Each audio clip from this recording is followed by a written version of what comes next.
UG सन थकना साब नते मी न थकना साब करम मी न थकदगे सिने खन यूजी पार्ट ऑफ फूड नि यूजी पार्ट ऑफ फूड नि को चिंजा की मनुंग दा मनि हिंजांग चाबगुम न माजु यूजी पार्ट ऑफ फूड नि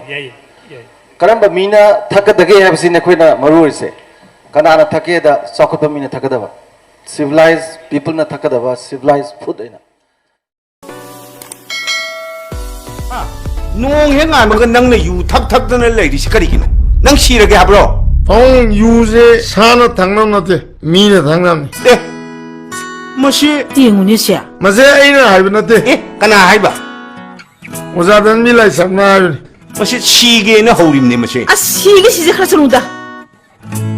oh use food supplement namani part of food masi matang sida aina samjani si akhigi Harvard School of Public Health Cells na pithibigi sigi study ji scientific study chamuk torba madugi sida koi doctor su lengjan bere ko masida doctor mayam yauri moina haye akhigi sume use alcohol that is both a tonic and a poison hakjang phanaba tonic suni hu juni haba hu na kamai we tonic na kamai we du ahan bada thamjage masida yamna khoigi using manungda lipoprotein ninam yauriba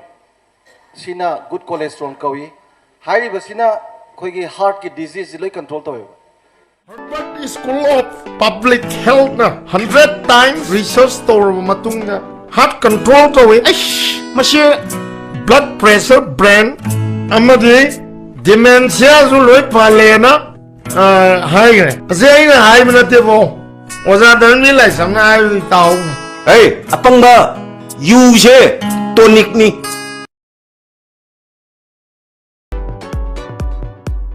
adana ina yuju thakpa thingbai moda tambiu ga se ai chanupa do mana ahanni monda yu thamada monda anirakpi ado ichanupa atomado ana thamada amuk aigina thamada marirak akoi mung loi yana toine maramdi yu thakuse mai ki 7 days interval le habne ba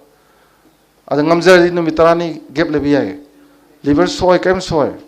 aduga pek ani den thakdaba international standard pek ngauju ngauroi para pa ga phani sakju bhajani akoi to jaduni adu phamino mi aina masi phami ai mantri jing na hidak thaksi bai thakte badum ai hidak thakse de na ai gi tinaba nuai jaba khoi manga tuk lariba phamada nuai jaba aduna ice phajana hapaga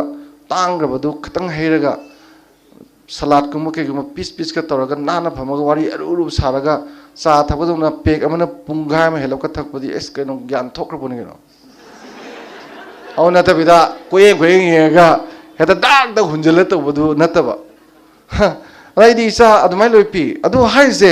ai isa jo dum tham da ani rak thau hai do thakidaba thaju mayam yaw ahoi ju thakdaba tha bari yaw aduga thakanu thingadi thalkaneba and nang ya smai thau and permitted or ba thau eba ya thaning mane me thagi ajibar ga dum tharoi ba as kai du to ya pote ko